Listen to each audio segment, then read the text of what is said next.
एक मिनिट, हे खरं आहे का? पैशांसाठी तुम्ही सरांना बदनाम करायला निघालात? आणि विद्यार्थ्यांना धमकावून त्यांच्याकडनं व्हिडिओ बनवून घेतलेत? अहो नाही, असं खरंच काही नाही. मग विशाल असं का बोलतोय? कारण यांनी दबाव टाकलाय त्याच्यावर. काय पुरावा आहे तुमच्याकडे या गोष्टीचा? अहो पण मी सांगायला लागलोय की नाही, पैशासाठी तुम्ही रितेश सरांसारख्या चांगल्या माणसांना बदनाम करायला निघाला आहात. कमळी मोहिते, तू विद्यापीठात पहिली आलेली मुलगी आहेस, पण आज हे असं का करतेस? अहो मी सांगतोय ते ऐका, खरंच असं नाही, हे सगळं खोटं आहे. नाही नाही, दोष हिचा सुद्धा नाहीये, या तरुण पिढीचाच दोष आहे. यांना हल्ली काय झालं ना, क्विक मनी लागतो, त्यातनं ही गावाकडनं आली आहे. शहरातला हा सगळा झगमगाट बघून पैसा लागणारच ना हो. त्यात हुशार मुलगी, तिचा फोटो वापरला म्हणून पैसे मागते, पैसा हवा आहे म्हणून हे सगळं चालू आहे, दुसरं काही नाही. प्रत्येकाची काही ना काहीतरी अडचण असते, नाईलाज असतो, आणि मग त्या नाईलाजापोटी हा असा काहीतरी मार्ग निवडावा लागतो हल्लीच्या तरुण मुला मुलींना.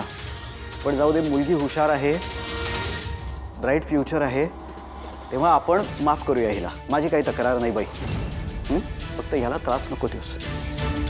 आणि आता तुमच्या सगळ्या प्रश्नांची उत्तरं तुम्हाला मिळाली असतील, सगळं शंका निरसन झालं असेल तर या तुम्ही परत येत राहा, प्रश्न विचारत राहा. नक्की नक्की. हा कमळी, जरा मला तुझ्याशी एकांतात बोलायचं आहे. मला नाही बोलायचं तुमच्या संग. काही लेवलचं खोटं बोलू शकता की नाही तुम्ही? चांगलंच कळलंय.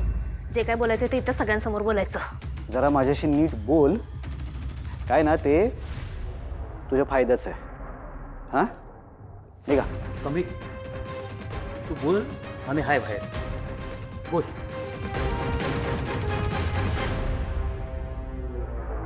कमळी,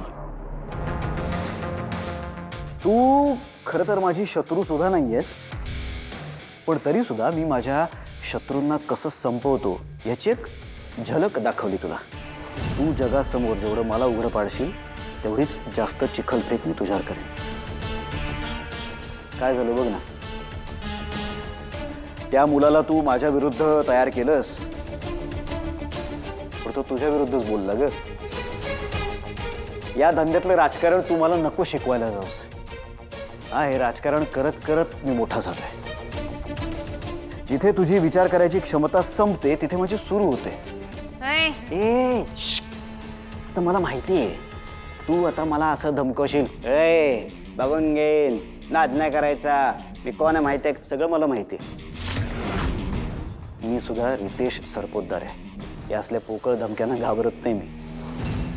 हे एवढं मोठं साम्राज्य एकट्याच्या जीवावर उभं केलंय. जे जुन्या काळी माणसं म्हणायची ना, काहीतरी खूप मोठं आपल्याला जेव्हा निर्माण करायचं असतं तेव्हा छोट्या छोट्या गोष्टी ह्या चिरडल्या जातातच. तशीच तू सुद्धा चिरडली जाशील. त्यामुळे तोंड बंद ठेव. या रितेश सरपोतदारला नाही ऐकायची सवय नाही आहे, आणि हारायची सवय तर त्याहून नाही आहे.